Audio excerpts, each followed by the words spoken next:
सौरभ शर्मा जी, सहारनपुर। राधे राधे महाराज जी, आपके चरणों में दंडवत प्रणाम। गुरुदेव भगवान, श्रीमद् भगवत गीता में भगवान श्री कृष्ण कहते हैं कि काम, क्रोध और लोभ ये तीन प्रकार के नरक के दरवाजे जीवात्मा का त्रिविधम पतन करने नरकस्येदम द्वारम नाशन महात्मनः कामः क्रोधः तथा लोभः तस्मादेत्यं त्यजेत्। महाराज जी, इन तीनों का त्याग कर देना चाहिए, परंतु इस भौतिक संसार में रहते हुए ये चीजें स्वतः ही जीवन में आ जाती हैं। महाराज जी, ऐसे में इस नरक से कैसे बाहर निकले? स्वतः विष आएगा, खा जाओगे? स्वतः विष आ गए तो खा जाओगे क्या? विवेक है कि ये विष है, ये खाद्य नहीं है। तो स्वतः हमारे सामने अगर भोग आते हैं तो वो धर्मयुक्त हैं या अधर्मयुक्त। जैसे भगवान ने काम को नरक का द्वार बताया, तो एक जगह काम को अपना स्वरूप बताया विभूतियों में। जब भगवान विभूतियों का वर्णन करते हैं तो कहते हैं धर्मयुक्त काम मैं हूँ। जैसे पानी ग्रहण किया, धर्मयुक्त पत्नी शास्त्र सम्मानित स्वीकार किया। आज जो ये व्यभिचार प्रवृत्ति चल रही ना, ये नहीं, शास्त्र प्रमाणित कुल परंपरागत धर्मयुक्त पाणी ग्रहण वैदिक मंत्रों के द्वारा अग्नि को साक्षी करके जिसको स्वीकार किया संतानोत्पत्ति के लिए, उससे किया हुआ भोग वो भगवत स्वरूप है, वो पाप नहीं है, वो उसके लिए दोष नहीं है। ऐसे ही स्त्री के लिए अपने पति के साथ सहवास करना धर्म है और दूसरे पुरुषों को काम दृष्टि से देखना मात्र पाप है। पर ये बातें, कलयुग का प्रभाव कैसा चल रहा है, इतना गंदा वातावरण होता जा रहा है। पवित्रता जहां छाई रहती है वहां संशय हो रहा है, वहां संशय हो रहा है। ऐसे पवित्र संबंधों में ये गंदी बातें प्रवेश कर रही हैं जहां दिमाग काम नहीं करता। ऐसा कैसे हो सकता है? समाज में कितनी गंदगी फैल रही है, कितना गंदा व्यवहार हो रहा है। ये समझा ही नहीं जा रहा कि ये धर्म है। शरीर को पवित्र रखना धर्म है।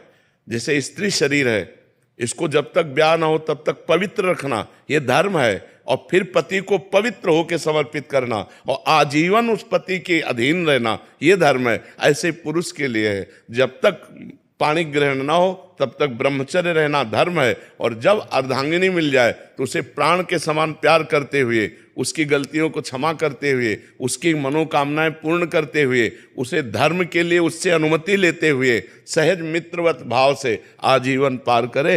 ये गृहस्थ धर्म हमारे सनातन धर्म का है। अब आज क्या हो रहा है? आज क्या हो रहा है? ये बहुत गंदी बातें हो रही हैं। आप सब नौजवान बच्चे संभलो, इससे तुम्हारा जीवन बड़ा संकटपूर्ण हो जाएगा। बच्चियां, एक बॉयफ्रेंड ब्रेकअप, दो बॉयफ्रेंड ब्रेकअप, तीन बॉयफ्रेंड ब्रेकअप, ये क्या चल रहा है? इसे क्या कहा जाता है? वैश्या प्रवृत्ति। जो कई पुरुषों से संबंध बनाए उसे क्या कहते हैं? और जो कई लड़कियों से संबंध बनाए उसे व्यभिचारी कहते हैं। तो अब व्यभिचारी और वैश्या प्रवृत्तियां अंदर धारण करना, अब इससे आप सदगृहस्थ बन जाएंगे। जब आपको पत्नी मिलेगी तो आप अपनी पत्नी में संतुष्ट नहीं रहेंगे। जब आपको पति मिलेगा तो आप पति में संतुष्ट नहीं रहेंगे, क्योंकि आपका व्यभिचार करना स्वभाव बन गया है। इसलिए धर्मयुक्त ब्याह और उससे भी जो संतानोत्पत्ति के लिए भोग किया जाता है वो काम भगवत स्वरूप है। तो ऐसा नहीं कि हमारे सामने हर भोग आ गया तो हम उसे भोगें। हमारे अंदर विवेक है, धर्मयुक्त भोग है तो उसे हम भोगें, धर्मयुक्त नहीं है तो हम उसका त्याग करें, नहीं तो हमें नरक जाना पड़ेगा। जो पर पुरुष से रति करती है, रौरव नरक कल्प सत्परे, पति वंचक परपति रति करई, रौरव नरक कल्प सत्परे। जो अपने पति का त्याग करके दूसरे पुरुष से संभोग, वो सैकड़ों कल्प तक नरक भोगती है। ऐसे पुरुष के लिए लिखा हुआ है।